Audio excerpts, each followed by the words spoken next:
नमस्कार मेरे प्यारे साथियों, स्वागत है आप सभी का एक और नई क्लास में।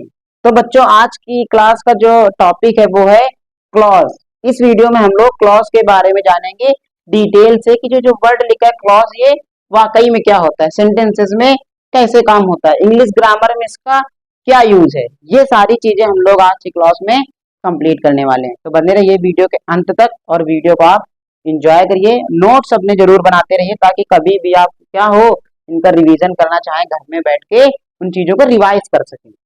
तो बच्चों चलिए जानते हैं क्लॉज के बारे में। जैसा आप सभी सामने देख रहे हो, क्लॉज वर्ड जो लिखी है इसका हिंदी मीनिंग जो होता है वो क्या होता है, उपवाक। ठीक है, क्या होता है, उपवाक। अब डिटेल में थोड़ा सा जान लेते हैं क्लॉज के बारे में। अगर हम डिफिनीशन बनाने की कोशिश करें कि कुछ जो क्लॉज वर्ड लिखा है इसकी डिफिनीशन क्या बनेगी सर, तो आप कहेंगे group of words that can you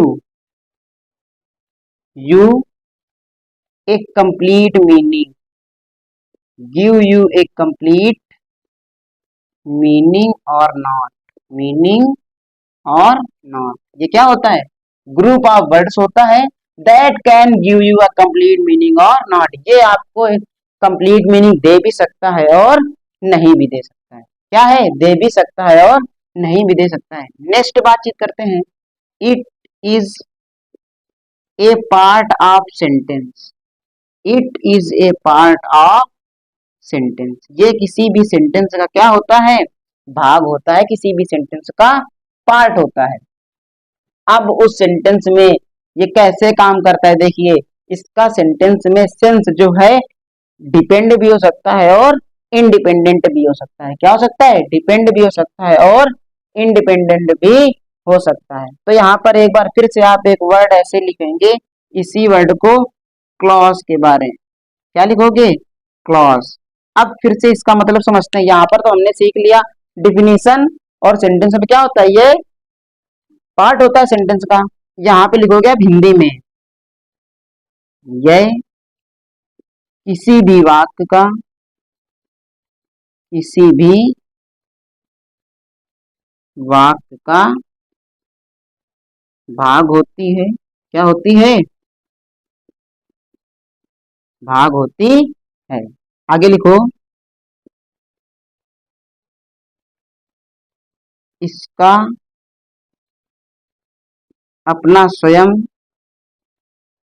अपना स्वयं का सब्जेक्ट तथा वर्ब होती है, तथा वर्ब होती है। अगला पॉइंट लिखेंगे, यह, ये तो मैंने लिखा दिया, किसी विभाग का भाग होती है। यहाँ पे इंग्लिश वाले में लिख लो आप एक ऐसे एरो बना के, it has, it has its subject and verb. इसका क्या होता है, अपना सब्जेक्ट होता है और अपनी वर्ब होती है। ये सेंटेंस में आपको कंप्लीट सेंस दे भी सकती है और नहीं भी दे सकती है। अब बातचीत करते हैं क्लॉज वर्ड की कि क्लॉज होती कितनी है। तो आप सभी जानते हो बेटा, जो क्लॉज वर्ड है, जो क्लॉज होती है, उपवाक होती है, वो कितनी होती है, तीन। कौन कौन सी बच्चों, तीन होती है। पहली आप सभी बोलोगे सर प्रिंसिपल क्लॉज। क्या बोलोगे, प्रिंसिपल क्लॉज। अगली बोलोगे सर सबऑर्डिनेट क्लॉज। क्या बोलोगे, सबऑर्डिनेट क्लॉज। और तीसरी आप सभी जानते हो कोऑर्डिनेट क्लॉज, कोऑर्डिनेट क्लॉज। अब बारी आती है आगे इन तीनों के बारे में बारी बारी से सीखने की। तो इतना आप डायग्राम अपनी कॉपी पे बना लीजिए, नहीं तो फिर स्क्रीनशॉट ले लीजिए। अब मैं आगे आप सभी को प्रिंसिपल क्लॉज, सबऑर्डिनेट क्लॉज और कोऑर्डिनेट क्लॉज के बारे में जानकारी देने जा रहा हूँ। तो यहाँ पे आप सभी हेडिंग डाल लीजिए, प्रिंसिपल क्लॉज। क्या डालोगे, हेडिंग, प्रिंसिपल क्लॉज। जो प्रिंसिपल क्लॉज होती है, यह वाक्य में स्वतंत्र रूप से आती है, किससे? स्वतंत्र रूप से प्रयोग होती, ये लिख सकते हैं, स्वतंत्र रूप से प्रयोग होती है। इसके अर्थ के लिए, इसके अर्थ के लिए किसी दूसरे सेंटेंस पर निर्भर नहीं रहना पड़ता, निर्भर नहीं रहना पड़ता है, नहीं रहना पड़ता। ये हो गई, ये आपकी क्या है? Principal clause. अगली आप सभी के सामने हमने लिखा था अभी अभी सबऑर्डिनेट क्लॉज, देख लीजिए सबऑर्डिनेट क्लॉज क्या होती है। चलिए, तो जो प्रिंसिपल क्लॉज है ये वाक्य में कैसे यूज होगी? स्वतंत्र रूप से। और जो आपकी सबऑर्डिनेट क्लॉज है ये कैसे यूज होगी? इसको लिखोगे, इसका अर्थ स्पष्ट करने के लिए, इसका अर्थ स्पष्ट करने के लिए, अर्थ स्पष्ट करने के लिए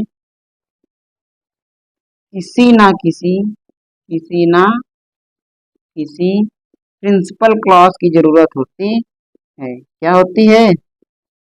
प्रिंसिपल क्लॉज की जरूरत होती है, जरूरत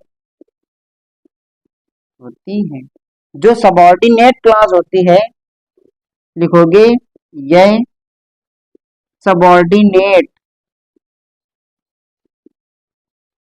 सबऑर्डिनेट कंजक्शन से बनती है, सबऑर्डिनेट कंजक्शन से बनती है। जो सबऑर्डिनेट क्लॉज होती है वो सबऑर्डिनेटिंग कंजक्शन से बनती है। नेक्स्ट बारी आती है आपकी, यहाँ पर नंबर डाल लीजिए, पहला, दूसरा, और यहाँ पे लिखोगे थर्ड नंबर। अब लिखेंगे हम कोऑर्डिनेट क्लॉज, कोऑर्डिनेट क्लॉज। देखिए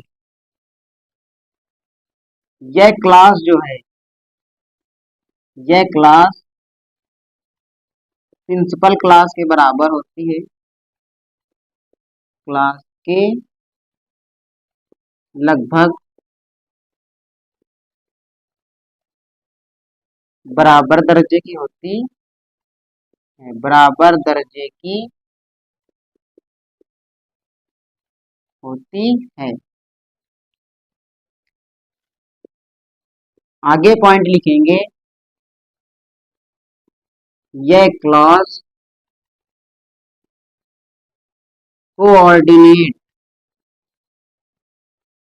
कोऑर्डिनेट कंजक्शन से बनती है, कोऑर्डिनेट कंजक्शन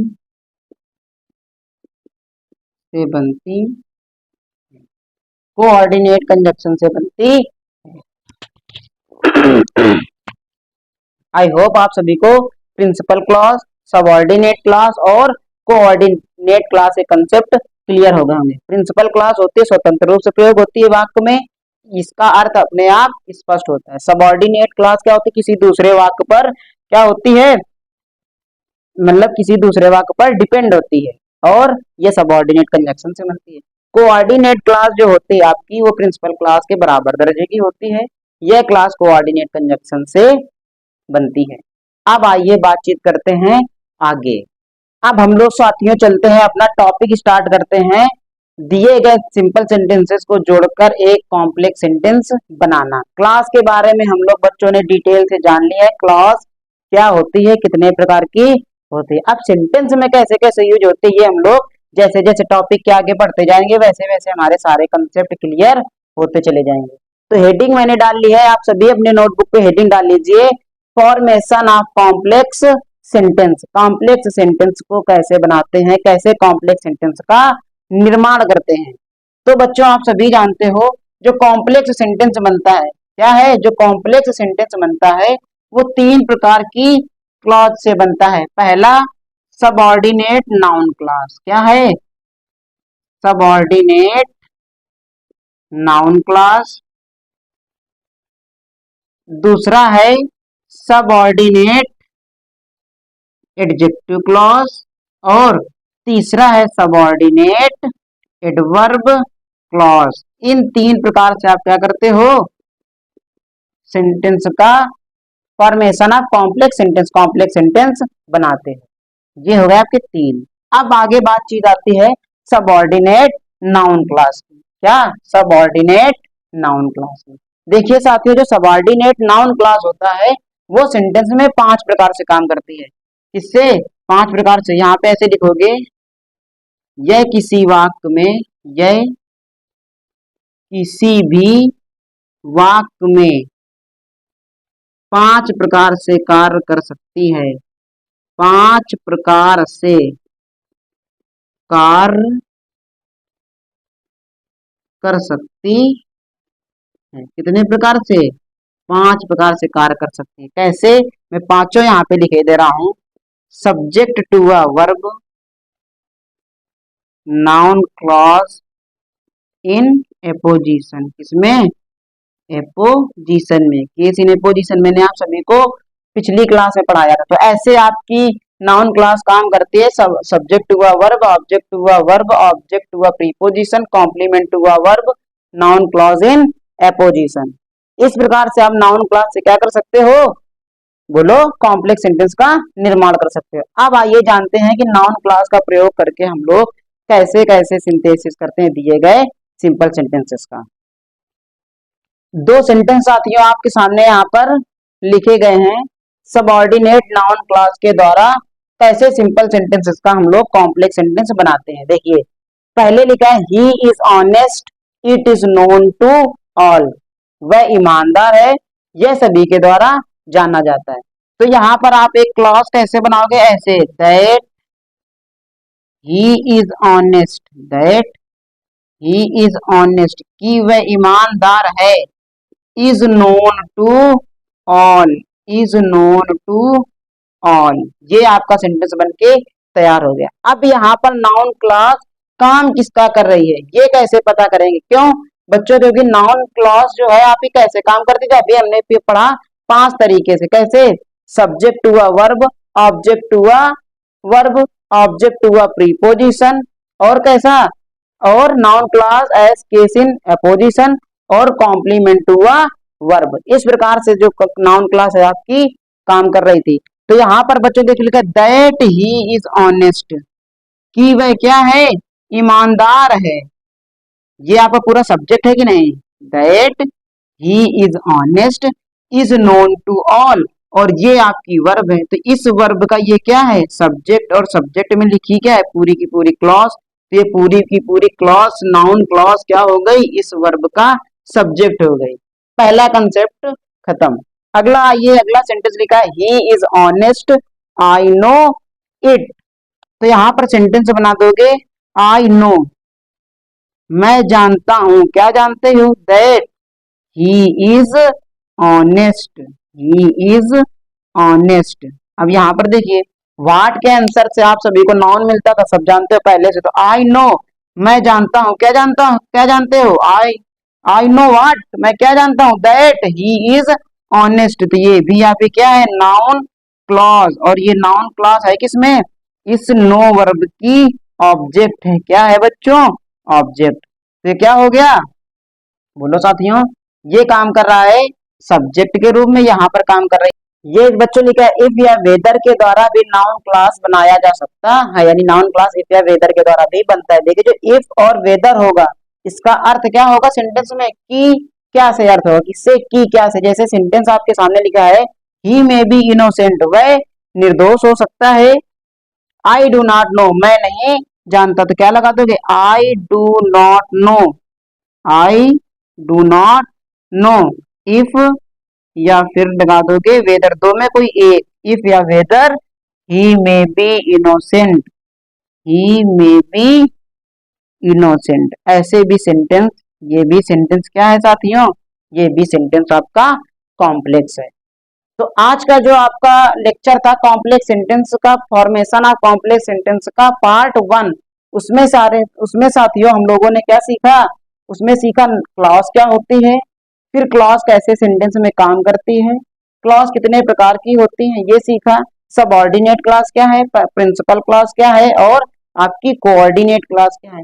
इसके बाद हमने क्या किया, बोलो, सबऑर्डिनेट क्लास का प्रयोग करके दिए गए सिंपल सेंटेंसेस का कॉम्प्लेक्स सेंटेंस बनाना सीखा। अब सबऑर्डिनेट क्लास तीन प्रकार से बनती है, नाउन क्लास, एडजेक्टिव क्लास और एडवर्ब क्लास। तो सबऑर्डिनेट क्लास में हमने सबसे पहली क्लास जो ली, नाउन क्लास। नाउन क्लास का प्रयोग करके कैसे दिए गए सेंटेंसेस का कॉम्प्लेक्स सेंटेंस बना, तो ये हमने इस लेक्चर में सीखा। तो आई होप आपको लेक्चर अच्छा लगा होगा और आपने नोट्स भी बनाए होंगे साथ साथ। तो अब बच्चों हम लोग मिलेंगे आगे और सीखेंगे एडजेक्टिव क्लास के द्वारा कैसे दिए गए सेंटेंसेस का आप लोग कॉम्प्लेक्स सेंटेंस बनाते हो। तो बच्चों तब तक आप सभी स्वस्थ रहिए, और जो पीछे मैंने आपको सिंपल सेंटेंसेस बनाना बताया है उनको आप क्या करें, उन कंसेप्ट को रिवाइज करते रहिए। मिलते हैं नेक्स्ट क्लास में, तब तक के लिए जय हिंद, take care and love you all.